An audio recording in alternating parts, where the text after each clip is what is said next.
At its core, overthinking is not a sign of intelligence or depth. It is a sign of uncertainty, combined with a need for control. The human mind evolved to anticipate danger and solve problems, not to sit peacefully in ambiguity. When a situation feels unresolved, unclear, or emotionally charged, the mind keeps returning to it, searching for certainty.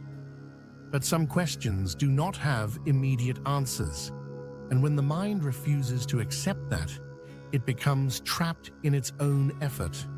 Overthinking often disguises itself as responsibility. People tell themselves they are being careful, thorough, or prepared. In reality, the mind is attempting to reduce discomfort by thinking its way out of feeling. Instead of sitting with anxiety, regret, or fear, the mind analyzes, replays, and imagines. Thought becomes a distraction from emotion. One of the reasons overthinking is so difficult to stop is because it feels productive. There is a subtle sense of effort, as if something important is being worked on. But this effort rarely leads to clarity. Most overthinking circles the same material again and again, the same conversations replayed, the same mistakes re-examined, the same future outcomes imagined in endless variations. The content changes slightly, but the emotional tone stays the same. The mind overthinks because it believes that thinking more will eventually bring relief. But relief does not come from more analysis. It comes from resolution, acceptance, or action. And when none of those are immediately available, the mind continues searching, even when the search itself becomes exhausting. Overthinking is also deeply tied to fear of making the wrong choice. Many people would rather remain mentally busy than risk a decision that could lead to regret. By staying in thought, they delay commitment. But this delay comes at a cost. Life continues moving, while the mind remains stuck in evaluation. In trying to avoid mistakes, overthinking often creates the very stagnation it fears. Another overlooked aspect of overthinking is how little of it happens consciously.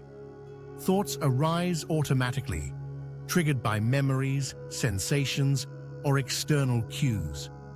The problem is not that thoughts appear, but that attention clings to them. Each thought is treated as important. Each question is given equal weight. The mind does not discriminate between what is useful and what is habitual. Stopping overthinking does not mean stopping thought. That is neither possible nor necessary. It means changing the relationship to thought. Instead of following every mental thread, awareness steps back and observes. Thoughts are noticed without being completed. Questions are allowed to remain unanswered. This shift feels uncomfortable at first because it removes the illusion of control. But over time, it creates space. The body plays a crucial role in this process. Overthinking is not purely mental. It is supported by physical tension. Shallow breathing, tight muscles, and a constantly activated nervous system keep the mind alert. When the body is calm, the mind has less fuel for endless thought. Slowing the breath, grounding attention in physical sensations, and allowing the body to settle interrupts the mental loop at its source. It is also important to recognize that not every thought deserves engagement. Some thoughts are simply mental habits, old worries repeating themselves, familiar doubts resurfacing out of routine. When these thoughts arise, the task is not to argue with them or replace them, but to notice them without responding. Attention moves elsewhere, to sound, to breath, to the present moment. Action is another antidote to overthinking. Not impulsive action, but small, deliberate steps. Overthinking thrives in inaction. Even minimal movement breaks the cycle. A decision does not need to be perfect to be effective. Most clarity comes after action, not before it. Perhaps the most difficult step is learning to tolerate uncertainty. Overthinking is an attempt to eliminate the unknown, but life cannot be fully predicted or controlled. Peace comes not from certainty, but from the ability to remain present despite uncertainty.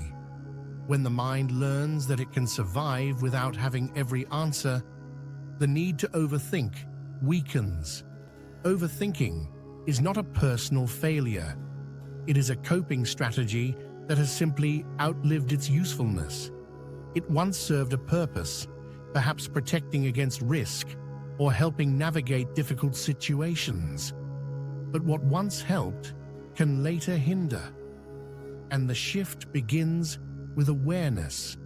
When thoughts begin to spiral, the question is no longer how to solve them, but whether they need to be solved at all.